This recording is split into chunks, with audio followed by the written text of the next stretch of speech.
As most of you know, I try to answer every question posted in my social media communities on Facebook, Instagram, YouTube, and discussion forums, and recently I've decided to answer some of the more frequently asked questions by most of you here in a video so it reaches more beginners. And if you haven't already joined my communities, why haven't you?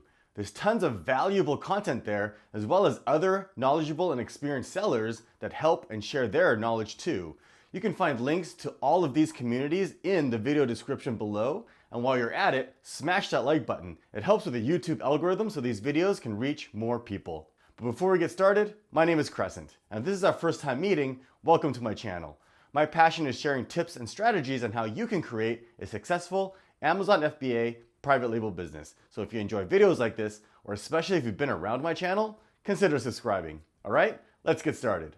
And the first question comes from Carol Turner. She asks, why are my fulfillment fees almost double of what my competitors are? Mine are around £1, there are 3.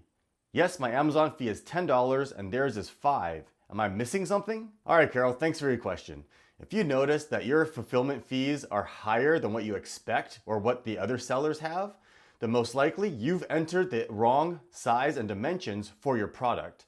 And this can stem from several sources. So when you first created your shipping plan, it would have asked you the size and dimensions of your product as well as the shipping cartons.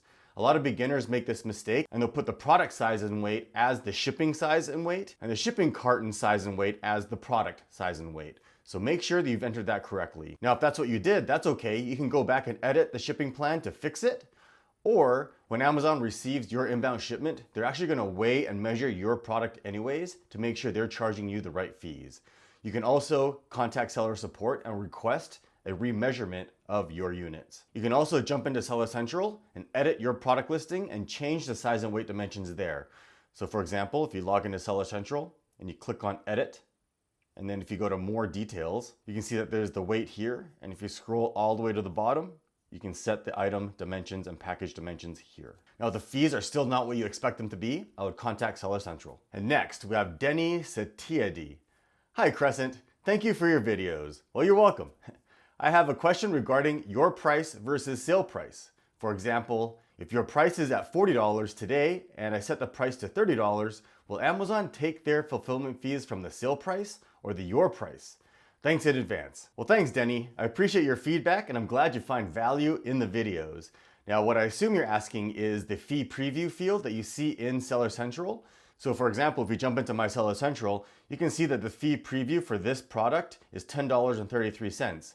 And the fee preview is always going to be based off the your price field that you've set for your listing. And in this case, it's $46.97. The thing is that the fee that you're actually charged by Amazon is always going to be based off what the product actually sells for. So again, if you're confused, if we click on edit here, you can see that I have the your price set to $46.97, but the sale price is set to $24.97.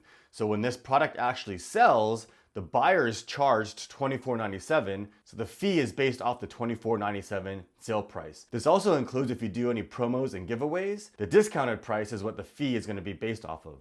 So for example, if you have a coupon or offer a promo code of 50% off and the buyer uses the coupon to get a 50% discount, the fee is based off the 50% lower price. So again, if you go back to my listing, you can see here that the fee is $10.33. and it's based off of the $46.97. However, if I come over here and change my your price to match the sale price of $24.97,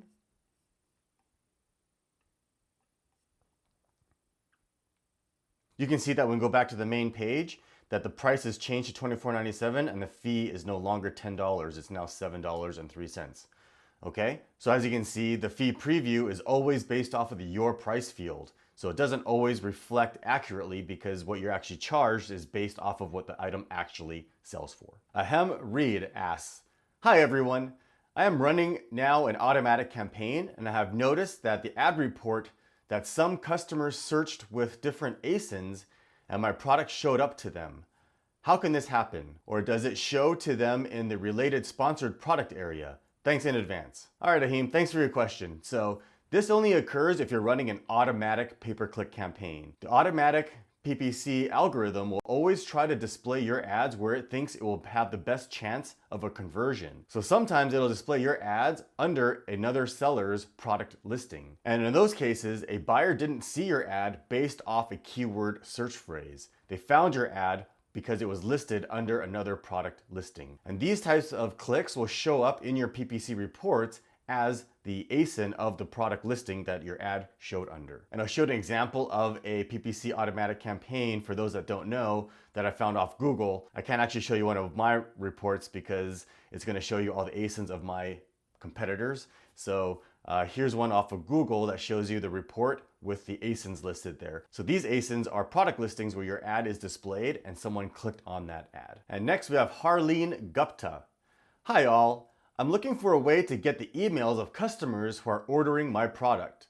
What is the best way to get customer emails? All right, Harleen, this is a common question a lot of beginners ask, and unfortunately, because we're selling in Amazon's ecosystem, Amazon keeps all of the buyer's information for themselves and doesn't disclose their email to us as the sellers. So you can't get any of your buyers' email addresses. So if you're looking for a way to just communicate with your buyers, for example, asking them about their order, or if there's a problem and you want to communicate with them to resolve the issue, you can actually communicate them through the Manage Orders page in Seller Central. So if you log into Seller Central and go to your Manage Orders page, you can see a list of all of your orders. And for example, these ones here are returns, so don't click on those, but ones that have a buyer, you can click on the buyer's name, and then you can choose the option of how you want to communicate with them. So for example, if you just want to ask them a question, you can click on Other, and you can communicate with them through this form here. Unfortunately, there's no other way for you to get their email address. Now, if you want to collect email addresses, the best way to do that is to have a landing page and collect email addresses outside of Amazon. Tinto Tenda Moline Murezda asks, Crescent KO, do I need to cover the manufacturing barcode with FNSKU, or should I put both manufacturing barcode and FNSKU on the product? Well, thanks for your question. Now, this is another common question a lot of beginners ask. Now, according to Amazon's guidelines, only one barcode can appear on your product packaging, so there's no confusion. So if you're doing private label, only the FNSKU needs to be on the product. So if there's more than one barcode visible on the packaging, you need to cover them up so that only the FNSKU is visible. Now, if you're doing arbitrage, for example, there's probably going to be a manufacturer barcode on there, such as the UPC barcode. You'll have to cover that up. And what most sellers will do is they'll take the FNSKU sticker and just cover the UPC barcode with the FNSKU sticker. Now, if you're doing private label products, your products most likely will not have a barcode on it.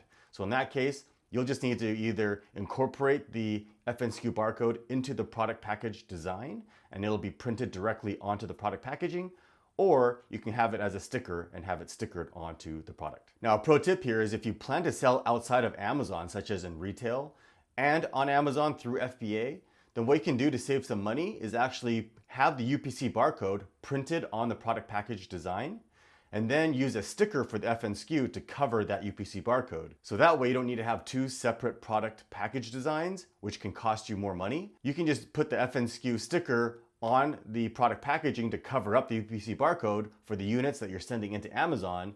And then for the ones you're selling retail, just don't put the FNSKU sticker on the package. Daryl Acorda asks, hey everybody, I know that in order for products to be approved through US Customs, it has to have Made in China on it. My question is, does the Made in China label have to be on the actual product itself, or if it's okay to just have the FNSKU? Thanks. Thanks, Daryl, for your question. So as far as Amazon's concerned, they only require you to have the FNSKU label on each unit. US Customs requires that the country of origin be on each unit itself. So what that means is for every unit that you have, the country of origin must be on it, whether it's printed on it or with a sticker. In some cases though, it may not make sense to put the country of origin on the product because you simply can't. It'll damage the product or it won't fit, like it's too small. In those cases, you can put the country of origin on the product package itself. Emerger Q asks, I have noticed some have put patent pending on their listing, yet after countless searches, there is no patent pending anywhere. Is it legal to do this? It may seem like a good idea to deter others from selling the same product by falsely stating patent pending on their listing. Surely should be same as having registered trademarks when it has not been registered. Alrighty, Mercu, I think I understand what you're asking here. You've probably seen some competitors with patent pending on their listing.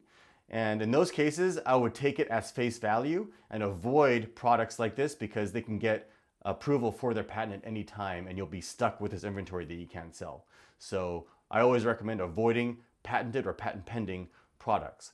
Now, if you've done a search on the USPTO website or on Google Patents, just because you didn't find anything doesn't mean there isn't a patent or patent pending for this product. The person that filed the patent could have used a description that you're not familiar with. So you could be using the wrong search term. That's why it's not pulling up anything.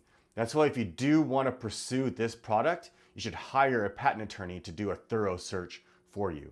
Now, as far as unscrupulous sellers using patent pending in their listing when there really isn't a patent pending, that's against the law. As you can see here, there's strict fines and penalties for people falsely claiming a patent. And there's some gray area here as it says there's a $500 fine per infraction. So that could be per listing or per unit. So definitely don't do this if you're thinking about deterring other sellers with this status. All right, I hope you found this Q&A style video helpful. And if you did, leave a comment below and I'll make more of them. And post your question up too. It might end up in a video. And if it's not, I still answer every single question. All right, thanks for watching. If you found value in this video, you know what to do. Hit that like button, leave a comment, and subscribe. And to make sure you never miss a video, be sure to click that bell icon to turn on notifications. There's also links to all my social media groups and discussion forums in the video description below, so make sure you join. And if you're looking for more tips and strategy videos, click or tap over here. And as always, thanks for watching.